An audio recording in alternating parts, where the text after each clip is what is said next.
Hello everyone and welcome back to Genie Crafts. In today's video we are going to see how we can create this beautiful abstract low poly geometrical design out of paper, and you can also use it for interior decoration. So in the first part of the video we are going to see how to build it on paper, and then in the second part of the video I'll show you how to do it in Blender and create the template in Pepakura, after which you will get a template like this. This is not a single piece. The entire model, it consists of various pieces, various symmetrical pieces, and this is how the template will also look like. It will consist of multiple pieces. Each part number that you see on the template is a complete piece in itself. So as a first step we are going to cut out these pieces on this beautiful shade of purple colored craft paper, and we are also going to utilize the same shade for the background also. Now there is a reason for using the same colored paper for creating the parts as well as for using as a background, is because no matter how perfectly I try to do it, there was always a little bit of the pieces were slightly off here and there. So when we tried to assemble it at the end, there were always gaps between the pieces. So using the same shade as a background acts sort of as a camouflage, so it will hide your mistakes from the design, and it will look like a complete beautiful design. You can also use a contrast paper, but in that case you have to ensure that your pieces are built so perfectly that when you assemble them there are no gaps between the paper. So I'm utilizing OLFA paper cutting knife to do the cutting of each part, which is the first step where you need to cut out all the parts. To do the cutting you have to follow the solid lines on each part. Every part will have two kind of lines, solid lines and dotted lines. Solid lines are meant for cutting and dotted lines are meant for folding. But since I have pasted my template over the craft paper, there will be no printout on the cutout part on the craft paper after I have cut the part. So what I'm doing right now is, with the help of the tip of the blade, I'm putting pressure marks to identify the folding lines, and later on I'm going to use these pressure marks to score along those folding lines. So that's the first step.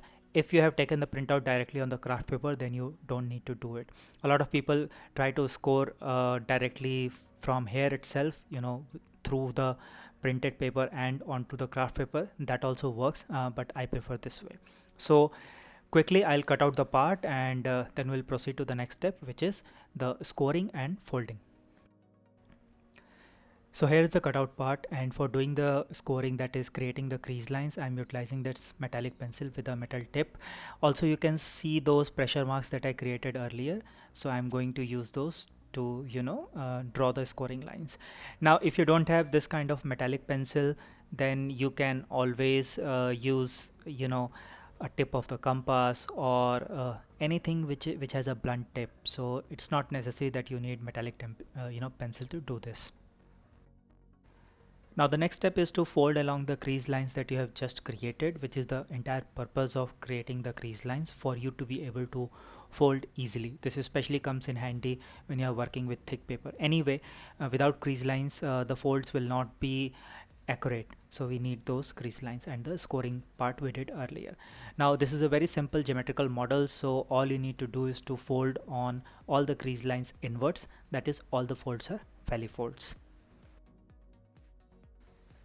The next step is to close the piece, and for that we are going to utilize this white PVA craft glue. I'm not using the transparent glue because the paper is thick and the bonding power of white PVA glue is higher than the transparent craft glue. So for that purpose I'll be using this.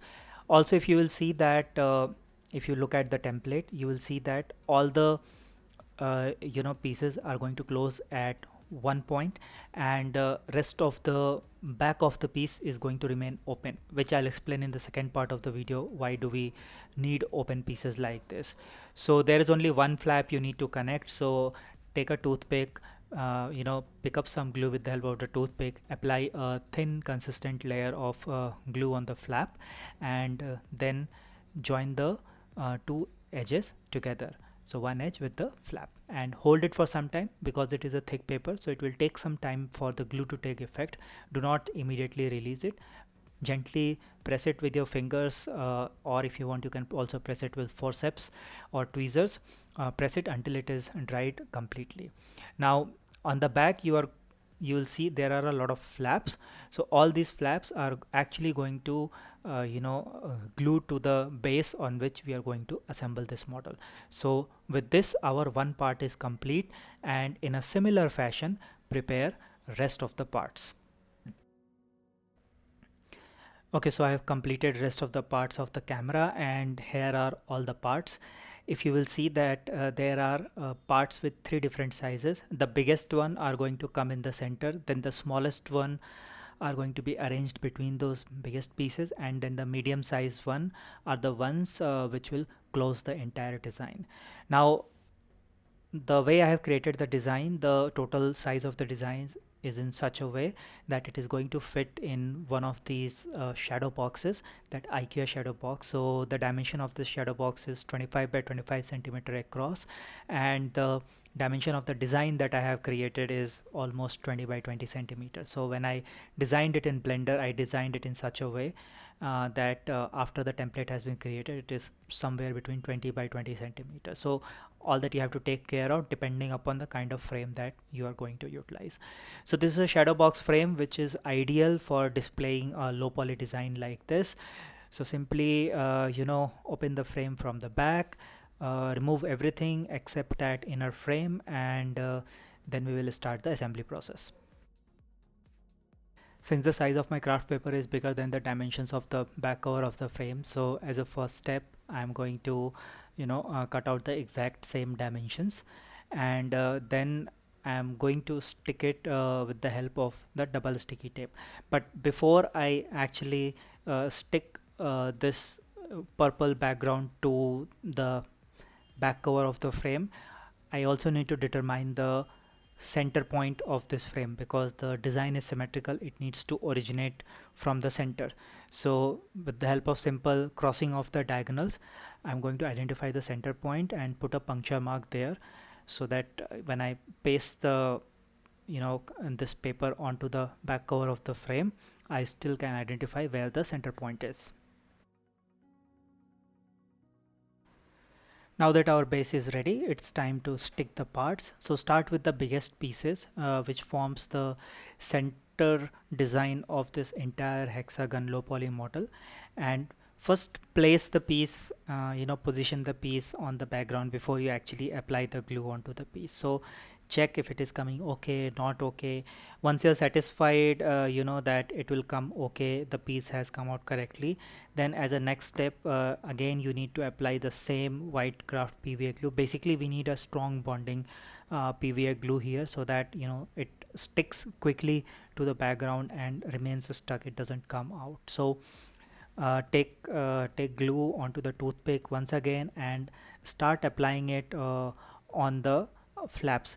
Apply a generous quantity of glue here, reason being because by the time you will finish applying on the last flap, the glue on the first of the flaps will dry out. So apply slightly thicker layer of glue, and so that it doesn't dry out. And once you have applied the glue onto the flaps, then all you need to do is to once again put that piece on the place where you have previously determined, and hold it with your hand, so that it gets time to stick to the base. Do not leave it immediately. Press it gently with your hand, but do not press so much that you dent your piece. We do not want to dent the piece. We just want it to stick to the background. So align it with the center point that you have already marked earlier, and then gently press on the edges so that the flaps get stuck to the bottom.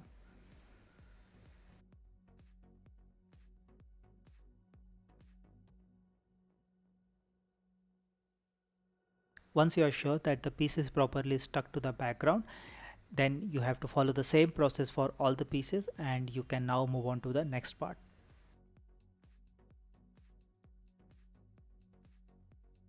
So this is how we create and assemble such kind of geometrical low poly models.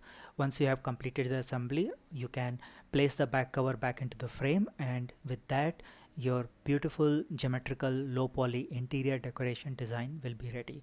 You can create it on any dimensions, provided that you have the frame for such dimensions. The best part about these kind of designs is the simplicity, but even in simplicity they look really beautiful. So to make this design, open Blender on your system. Blender is an open source 3D modeling software which you can freely download from the internet, and it is available both for Windows as well as for Mac. When you will open the Blender, you will see a screen like this. Click anywhere. It's always recommended to use a mouse to work with Blender, because it is far much easier to work with a mouse than with the trackpad on your laptop keyboard. So this is what you are going to see. Press A on your keyboard to select everything. So let me just enable the screencast keys so that you can see all the actions that I am doing right here. So I'll close that window.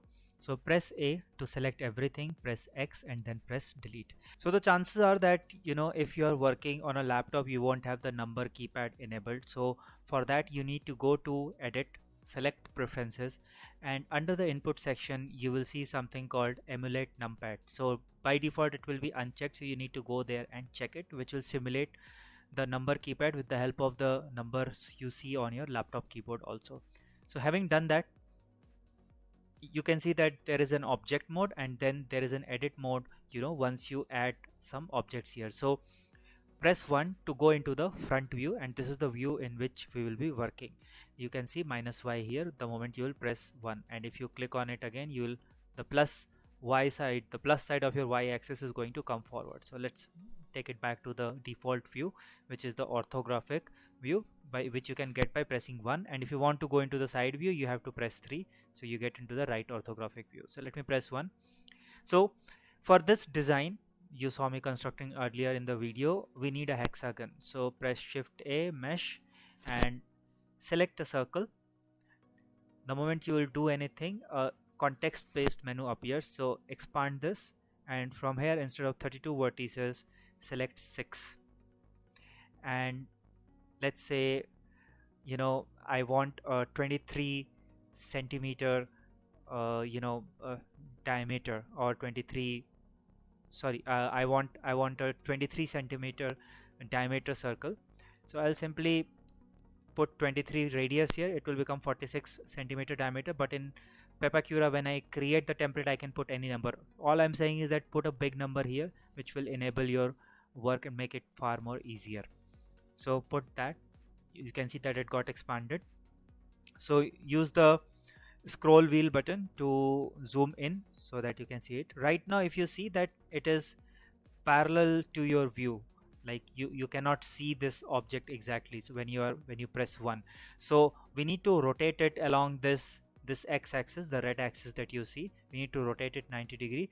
So press R, then specify the axis by pressing X, and then type 90 on your system and press enter. So this has rotated my hexagon by 90 degree. Now these kind of designs, these kind of abstract models operate on a very simple principle of midpoint design.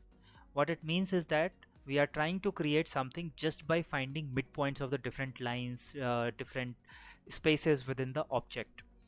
So right now this is not in edit mode. As you can see, press tab on your keyboard to go into the edit mode. So I'm here, I have selected this, I'll press tab, it will go into the edit mode. There are 3 ways in which you can edit. The vertex view, in which you can select each vertices. Then there is edge view, in which you can select each of the individual edges. And then there is face view, in which you can select face. Right now there is no face, so you cannot select it. So while you are in vertex mode, press A to select all the vertices. What I want is to find midpoint between each of these vertices. So select all the vertices, press right click, and then select subdivide. Now you could have done that individually also, but you can do it all together, so why not do it all together. Next is, I want to create a face out of it, because I want to create a star. So what I'm going to do is that I'm going to select again all of the vertices and press F, which will create a face out of all these selected vertices, and then press I to create a inset. Now when the inset is created, it is at the same level as the original object. It is not extruded or no 3D things are coming out for now. We are right now working in the 2D plane, so it will be in the same 2D plane. But what it will do is that it will extend all of the vertices, so it is going to provide me that central line which was not earlier present before I constructed the face. So to get rid of this hexagon, I'm simply going to merge all these vertices at the center. So for that, press M to open the merge menu and select at center. So now all my vertices are merged at the center. Now the star that I'm going to form is going to come from here, then join here, then join here, then join here, and so on. So basically it is going to join on the center point of these lines. So I'm still in the vertex mode. All I'm doing is selecting all the lines through their vertex which I want to subdivide. I'll right click and then subdivide. As you can see that new vertices have been formed. Now I want to create a star out of it. There are multiple ways to do it. I find the knife tool very simple. So press K on your system. The moment you will press K, you will see that small knife with that green square. So select the vertex point from where you want to start. Until you are not on a vertex point, it is a plain green square. The moment you will reach a vertex point, it will automatically snap to that vertex the moment you reach near that, and it will get surrounded by a red edge. So this signifies that you are right now selected on a specific vertex. If you are not selected on a specific vertex, then you can click anywhere and then it will create a vertex there. But at this point we are going to utilize the existing vertices. So what I'm going to do is I'm going to click here, then I'm going to click the next vertex. Every time you'll select a vertex, you will find that the square color also changes and it is surrounded by a red edge. And simply I'm going to create a star. You could have created a pentagon star also, or any number of sides, but I like hexagon, so I have created hexagon star. Once you are done, back at the original point, press enter, or at any point during the middle you can press enter. You could have simply done each edge separately also, but this way is faster. Next I want to subdivide these edges, this and this. So again I'm going to select all the corresponding vertices, right click and subdivide. Once again it is subdivided. And I also want to subdivide these lines. You will see very soon why I want to do that.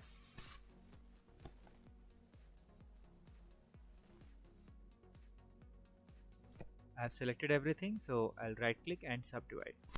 Now that I have all the divisions in place, you can see that I'm only working off the center points. I'm not doing any kind of 3D modeling yet. I'm just creating a design by using the center points of different edges.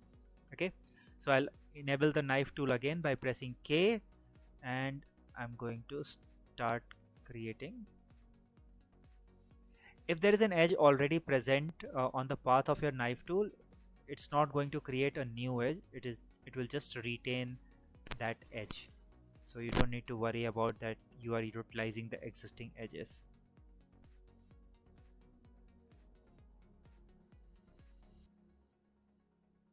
Okay, I think I have missed two edges, so I'm going to press enter. I'll be done till here and I'll need to subdivide again. Okay, I'll start from here again. So like I said, you can stop your knife tool at any point you want. Okay, I'm done. And similarly I'm going to join these points together. So I'll start from here.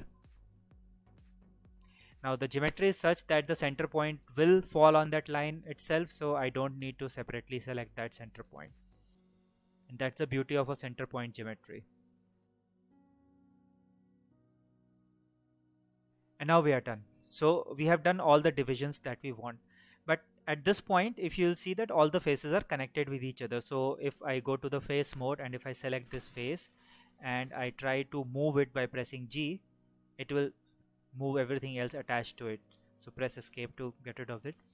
Also we don't want these edges in the center, so I'm just going to select all these edges and select dissolve edges.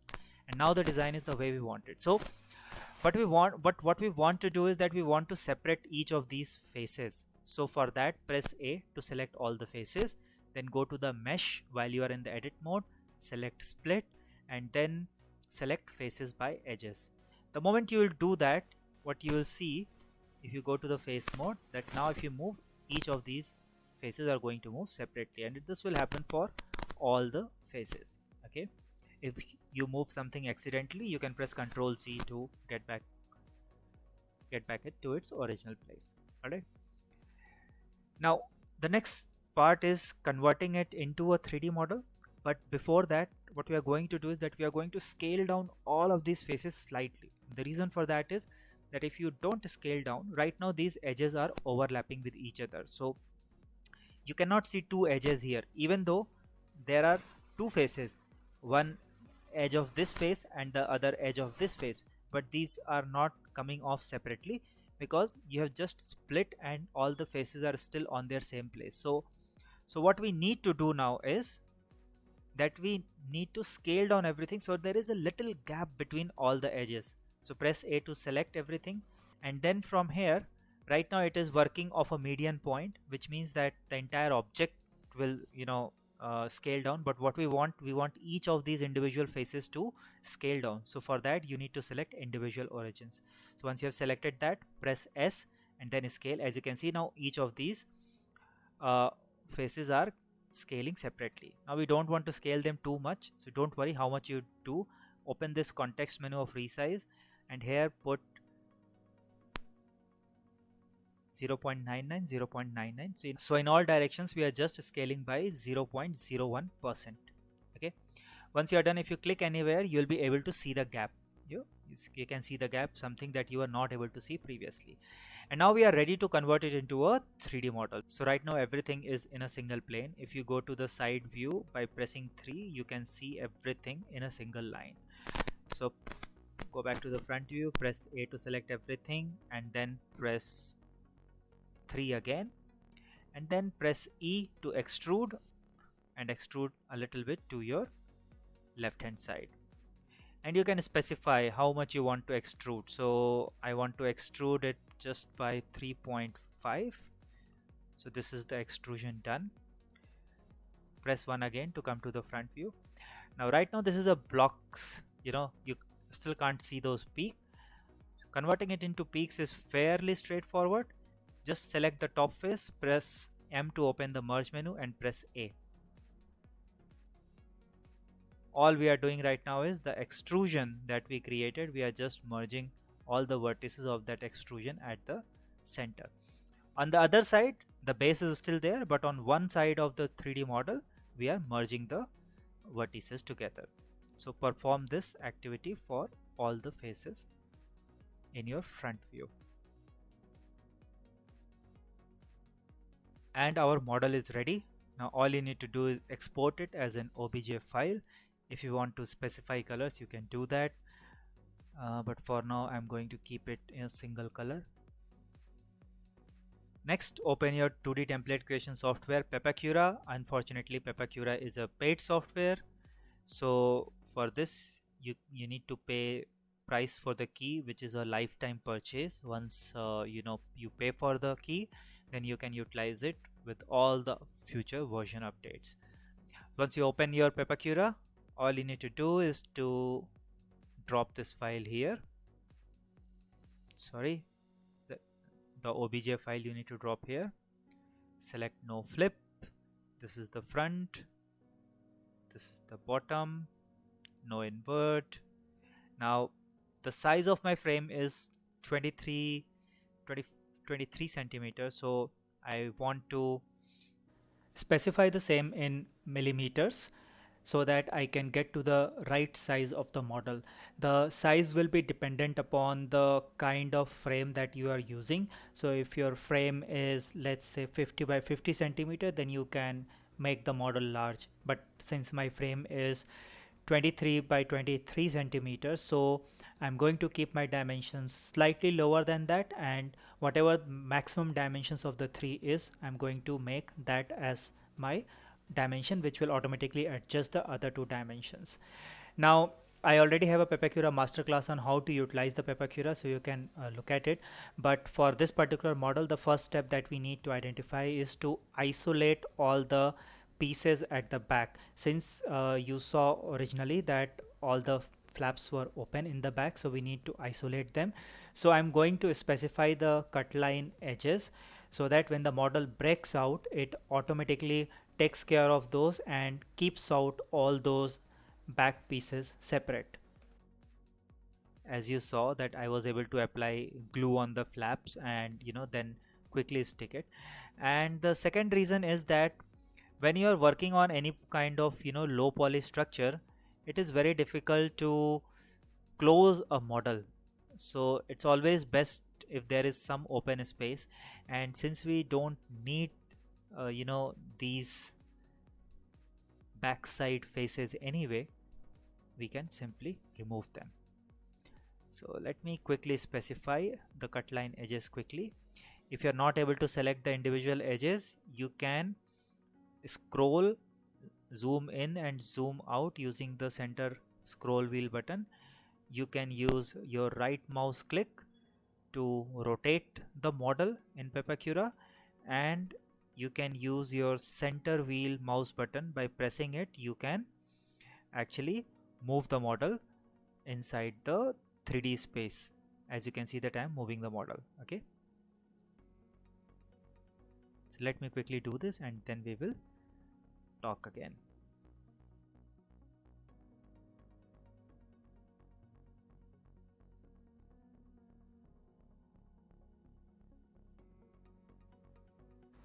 Once you have specified the cut line edges, click on the unfold to auto unfold everything, and you will find on your right hand side, which is the 2D working space, you will find all the parts broken down into 2D format.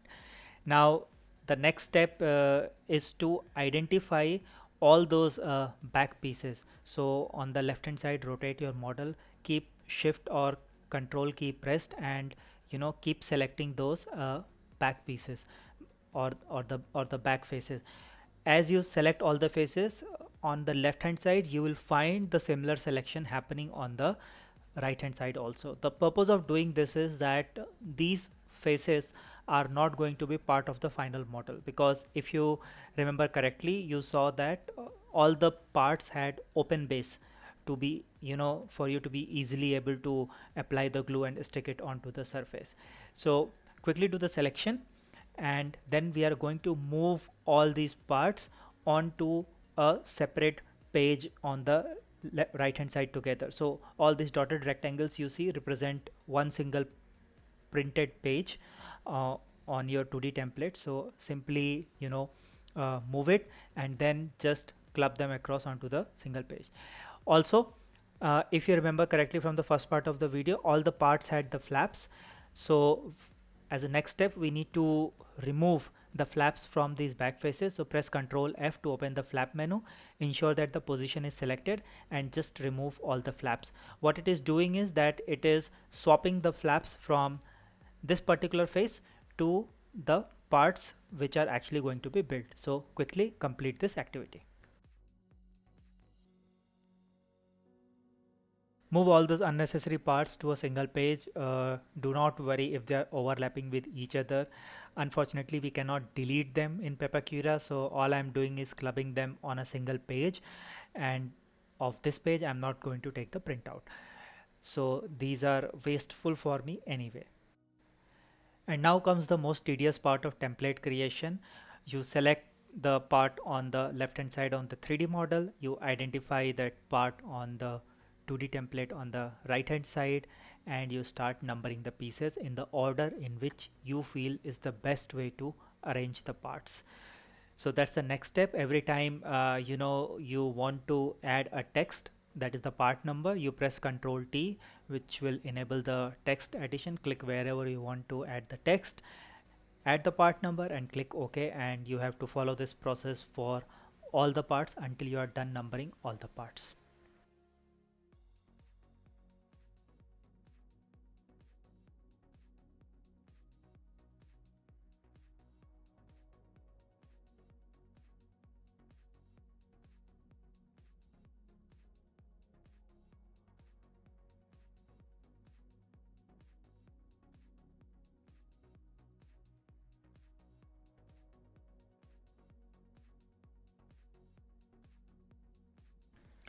Once you're finished with everything, activate the edge IDs from the 2D menu.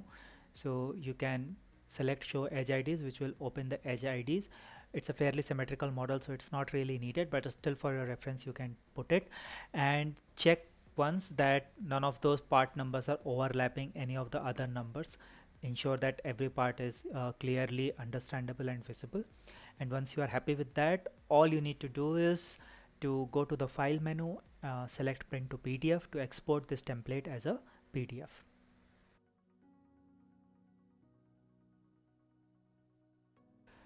So I hope you guys found this video useful. If you guys liked the video, please do not forget to hit the like button and share this video with your friends. Also do subscribe to my channel for regular videos on paper art, string arts and other forms of arts. And I will see you guys very soon in my next video. Till then, stay safe, take care, and bye-bye.